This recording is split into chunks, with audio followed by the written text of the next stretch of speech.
ஒரு குழந்தை நைட்டு தூங்க போகுது. ஸோ தூங்க போகிறப்ப அம்மா வந்து ஒரு கதை சொல்கிறாங்க. சரி, இப்போது அதே கதையை ஒரு ஏஐ வாய்ஸ் வந்து சொல்லுது உங்களுக்கு. ஒரு ஏஐ நீங்கள் யூஸ் பண்ணுறீங்க, ஏஐ கிட்ட சொல்கிறீங்க குழந்தைக்கு கதை சொல்ல சொல்லி அந்த ஏஐ வந்து கதை சொல்லுது. சரி, இப்போ குழந்தையோட மனசில் எது நிற்கும்? அம்மா சொல்கிற கதையா இல்லை ஏஐ சொல்கிற கதையா? சரி, இது பற்றின ஃபுல் டீட்டெயிலை இந்த வீடியோவில் நம்ம பார்த்துருவோம். 2023 ஏஐ வாய்ஸ் வந்து ஸ்டார்ட் ஆகுது நமக்கு. இப்போ 2026 மில்லியன்ஸ் ஆஃப் வீடியோஸ் வந்துருச்சு ஏஐ வாய்ஸில். ஏஐ வந்து எல்லா இடத்துலையுமே டாமினேட் பண்ண ஆரம்பிச்சிருச்சு இல்லையா?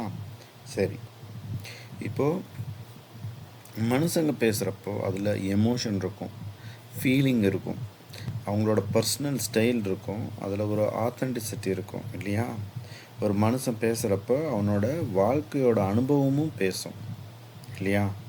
ஆனால் ஏஐ வாய்ஸ் பேசுகிறப்ப ஃபாஸ்ட்டாக பேசலாம், சீப். அது மைக்கு வந்து நமக்கு தேவையும் கிடையாது, ரெக்கார்டிங் ரூம் தேவை கிடையாது, 24x7 அவைலபிளாக இருக்கும் இல்லையா?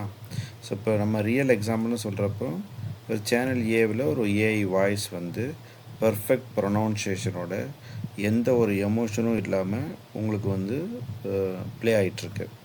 அப்படியே இன்னொரு சேனலில் நார்மல் தமிழ் வாய்ஸ் தான், நம்ம வாய்ஸ் தான். இப்போ என்னோடய வாய்ஸே எடுத்துக்கோங்களேன், சின்ன சின்ன மிஸ்டேக்ஸ் பண்ணுவேன், பட் நான் ரொம்ப எமோஷ்னலாக வந்து உங்கள் கூட கனெக்ட் ஆகுவேன் இல்லையா? ஸோ அப்போ நீங்களே சொல்லுங்கள், ஒரு ஏஐ பேசுகிறதுக்கும் இப்போ நான் பேசுகிறதுக்கும் உங்களுக்கு யார் கூட கனெக்ட் ஈஸியாக ஆகலாம்? கண்டிப்பாக ஹியூமன் வாய்ஸ் தான் இல்லையா?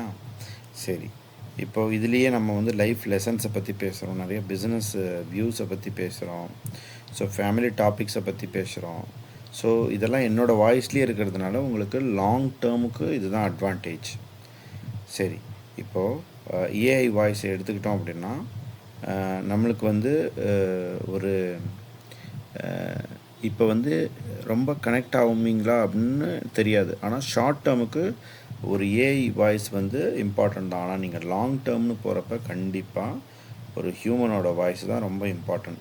இப்போ 2026, இதே நீங்கள் 2035க்கு போனீங்கன்னா கண்டிப்பாக ஏஐ வாய்ஸும் இம்ப்ரூவ் ஆகும். இப்போ இருக்கிறத விட இன்னும் பெட்டராக வரும். யாருக்கு தெரியும், எமோஷ்னலாகவும் பேசி கனெக்ட் ஆகலாம் இல்லையா? ஸோ அப்போ அதுக்கப்புறம் நீங்கள் என்ன தான் நீங்கள் அந்த எமோஷ்னலாக கனெக்ட் ஆனாலும் பட் வந்து ஏஐயால் fully cannot copy life. So அந்த ஏஐ வந்து நம்மளோட வாய்ஸை வந்து காப்பி பண்ணலாம், பட் வந்து நம்ம லைஃப்பை வந்து அதால் காப்பி பண்ண முடியாது இல்லையா? ஒரு வாய்ஸ் ஏஐ வாய்ஸை வச்சு வேர்ட்ஸில் பேசலாம், ஆனால் ஹியூமனோட வாய்ஸை வச்சு தான் ஹர்ட் டச் பண்ணுற மாதிரி நம்மளால் பேச முடியும். டெக்னாலஜி கண்டிப்பாக வளரலாம், ஏஐயும் இம்ப்ரூவ் ஆகலாம், ஆனால் ஒரு மனுஷன் அவங்க வாழ்க்கையில் சந்தித்த அந்த கஷ்டத்தை, அவனோட அனுபவம், அவனோட உணர்வு, அதை வந்து ஏஐயால் கண்டிப்பாக உருவாக்க முடியாது. ஸோ கண்டிப்பாக ஏஐ வாய்ஸால் ஃபாஸ்ட்டாக பேச முடியும், ஃபாஸ்ட்டாக நம்ம க்ரியேட் பண்ண முடியும், சீப்பாகவும் இருக்கும், ரொம்ப ஸ்கேலபிளாக இருக்கும், வேர்ல்டு ஃபுல்லாக ரீச் ஆகிற மாதிரி வாய்ஸை க்ரியேட் பண்ணலாம். ஆனால் ஒரு ஹியூமனோட வாய்ஸில் தான் ட்ரஸ்ட் இருக்கும், எமோஷன் இருக்கும், கனெக்ஷன் இருக்கும். ஸோ இதில் வின்னர்னு நம்ம பார்க்குறப்ப கண்டிப்பாக இப்போ இருக்கிற ஜென்ரேஷனில் ஒரு ஷார்ட் டேர்ம் வந்து ஸ்டோரிஸாக இருக்கட்டும், வீடியோஸாக இருக்கட்டும், அதில் ஏஐ தான் வின் பண்ணோம். ஆனால் லாங் டேர்ம் போகிறப்ப கண்டிப்பாக ஹியூமனோட வாய்ஸும் ஏஐயோட வாய்ஸும் கண்டிப்பாக டுகெதராக ஒரு நல்ல ஒரு ஸ்கோப்பை கொடுக்கும் ஃப்யூச்சரில். ஸோ அதனால் கண்டிப்பாக இதை பற்றி நம்ம தெரிஞ்சுக்கிறது, அப்டேட் ஆகிறது ரொம்ப ரொம்ப இம்பார்ட்டன்ட். அதனால் நீங்கள் கண்டிப்பாக ஏஐயை கற்றுக்கோங்க, அதுதான் வந்து ஃப்யூச்சருக்கு ரொம்ப ரொம்ப இம்பார்ட்டன்ட். ஸோ இந்த வீடியோவில் சம்திங் உங்களுக்கு இன்ஃபர்மேஷன் நீங்கள் கேதர் பண்ணிப்பீங்கன்னு நினைக்கிறேன். ஸோ பிடிச்சிருந்தால் லைக் பண்ணுங்கள், உங்கள் ஃப்ரெண்ட்ஸ்க்கு யாருக்கா ஷேர் பண்ணால் ஷேர் பண்ணுங்கள்.